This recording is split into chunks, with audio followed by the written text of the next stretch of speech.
Hey, what's going on? We're in the wood yard. As you can tell, we've got to do a little bit of barbecue stacking today. This customer wants a kind of a mixture. He does a lot of barbecue, likes to cook with a few different things. So what he has asked for is he's got a 4x4 rack. He basically wants a third of each type of wood, a mixture of red oak, white oak, and he's not real concerned on whether it's white or red oak, as long as it's seasoned is what he said. So I'm going to finish out this row in a minute, but while I've got them stacked here just by convenience, I'm going to get some cherry and we're going to stack that in there. And then I've got some pear. So this is the one that people have been telling me about, that it is a really good smoking wood, burns real clean and burns hot like oak for a good long time, keeps good temperature. So what I figure we're going to do, because I've done very limited amount of math on this, he needs about 1/6 of a cord of firewood. So math gets weird. What we're going to do, he's got a 4x4 row rack. So what I'm going to do is I'm just going to do 3 rows of about a foot or so more, and they're 5 foot long. So he's going to get a little bit more than he paid for, but it's a good deal. And he does say he burns a whole lot and cooks a whole lot. So he was looking for a customer, or excuse me, looking for a supplier, and he seems like a good kind of customer. So what I'm gonna do, get him some of that stuff.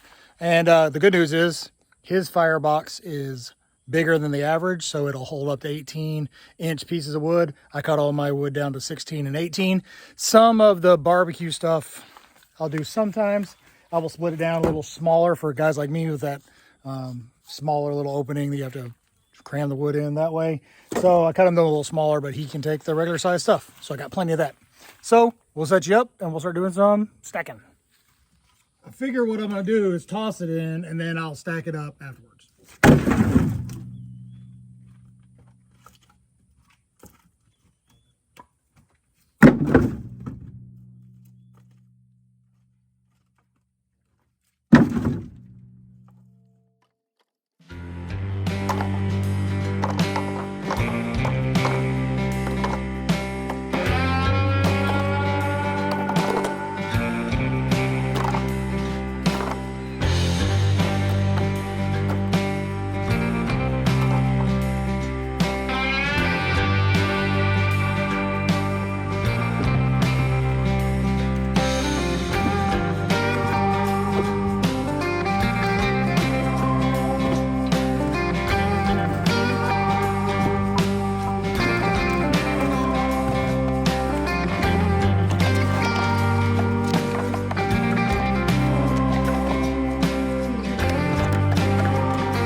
Look at the difference in the color in this pear. Really unique kind of bark. And then look at this piece. Look how orange.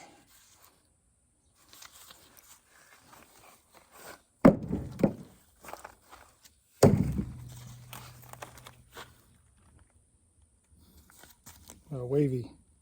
It's almost like cedar. Kind of cool. Right. Moved over to the other side of the wood yard. In the back that way, that's all the oak that I have ready to go for next year and for some restaurants. So that's pretty green. Problem is I've got all that mixed by separated out the species. I've got ones that I know are all red oak and ones I know are all water oak, or the ones that are white oak or post oak, and started that this year, which means all the stuff along the side that is oak that is already dried, this is mix. So basically he said red and white oak, and I will do my best to look at the bark and what's left of it, and it probably won't have much of the red oak smell anymore. But I'm going with this basket here because I think I remember putting this one here and it mostly being red oak. You can see a little bit of red oak there. So nice and gray. This has been seasoned for a year. This one did not go into the solar kiln, which is that greenhouse looking building over there. This has just been naturally dried. A few of these other ones, these are all actually naturally dried. I can show you the ones in a different video of the kiln drying process. Right now in there is 2 baskets of post oak, normally holds 3, but last guy came through and he wanted kiln dried post oak for his barbecue. So we opened up the kiln. It's 138 degrees in there and we got it out there. So we're gonna stack this here. Never mind.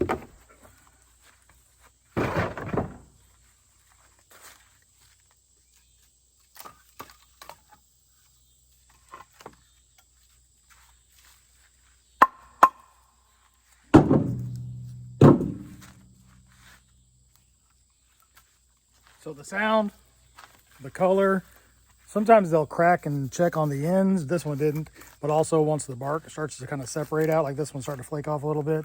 Sometimes they come off real easy, but also very light. If I were to get a piece this size that was brand new, probably weigh a half pound to almost a pound more. So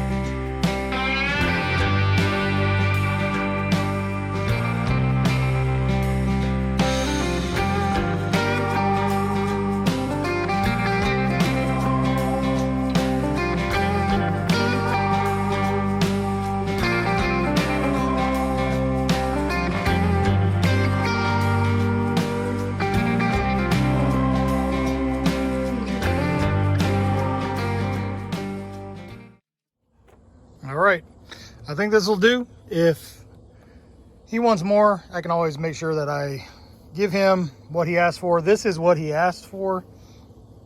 I try to subscribe to the mentality of give people exactly what they pay for, not more, not less. That way they know what to expect. But I usually err on the side of caution. So put a little extra oak in here. May even throw a few more pieces on top there. And then we've got the pear in the middle and then the cherry in the back there. So running out of cherry, but happy to see it go to barbecue and not just campfire wood or whatever. It is kind of rare down here in Louisiana. So, all right, signing off.